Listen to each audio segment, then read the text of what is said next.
કમસે કમ કુદરતે જે આપણને બક્ષિસો આપી છે એકાબીજાને પ્રેમ સ્નેહ ભાઈચારાની ભાવના આ કેળવશો તો પેઢીને પણ એક સારો વારસો મળશે, મજબૂતાઈ લાગણી વાળો વારસો મળશે.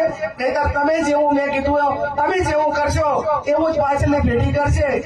ચૂંટણી પત્યાને 3-4 મહિના ગમે 12 મહિના થાય ને તો અમુક જોઈને ફોગરાય જેમ ઓલી ભેંસું ફોગરાય ને આમ તો એટલે પણ હવે તો પતી ગયું. અમે બધા ભેગા મળીને તમારે શું લઈ દેવાનું એ આમ તમે કોઈ પણ નાના મોટી ઘટના બને બીજું ચૂંટણીઓ પતી જાય એવી ભાવના રાખો.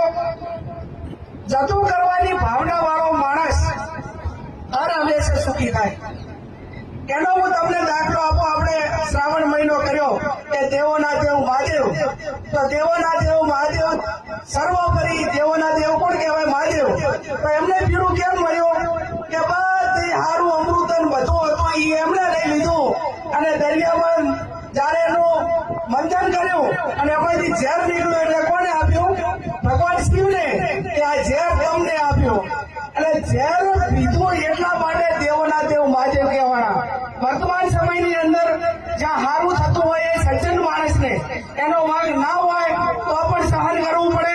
ક્યાંક 5 પછી હગાવાનો આવ્યા હોય, ગામના આગેવાનો આવ્યા હોય, વડીલો આવ્યા હોય અને ગામના હિતમાં હગાવાલાના હિતમાં ક્યાંક સમાધાન કરવાનું હોય તો સજ્જન માણા એ ઝેર પીને પણ ઘણાનું સારું કરે ને એને આપણે એને મોટો માણા કહીએ છીએ ને એને દરિયા દેવડું દિલ કહેવાય.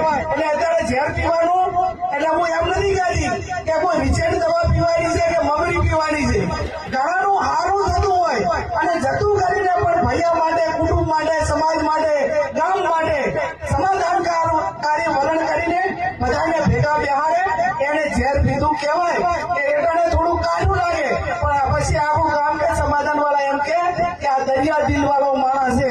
વર્ષો સુધી એની હયાતી હોય કે ના હોય પણ કોઈ પ્રસંગ આવે ને તો કે ભાઈ શિવાભાઈ એવો વ્યક્તિ હતો કે 5 પછી ગધડા કહેતા હતા એનો વાંક નતો ને તો ઝેર પીને પણ સારું કરવાની ભાવના રાખી હતી. આ વર્ષો સુધી એની હયાતી હોય કે ના હોય પણ લોકો યાદ કરે કે ના કરે? યાદ કરે. એટલે હર હંમેશા આવી જિંદગી જીવો, ખુશ રહો, બીજાને મદદ કરવાની ભાવના રાખો અને સારો વારસો આપો. આજે નરસિંહભાઈ એમને આખું કુટુંબને ભેગું કર્યું. એક આપણી સંસ્કૃતિ પ્રમાણે એક વધારજીનું એક મોત થયું એની મર્યાદા રાખી આપણી સંસ્કૃતિ છે. એમના આત્માને ભગવાન શાંતિ આપે, એમના પરિવારોને દુઃખ સહન કરવા માટેની શક્તિ આપે. અને જેવા પરિવાર કહેવાય કે બહેનો ઘટના બનતા બની ગઈ છે પણ આવડો મોટો પ્રોગ્રામ રાખ્યો છે કેન્સલ ના થાય એ પરિવારે પેલું આવીને કીધું છે કે આ પ્રોગ્રામ તમે ચાલુ રાખજો, આ સંસ્કૃતિ આપણી છે.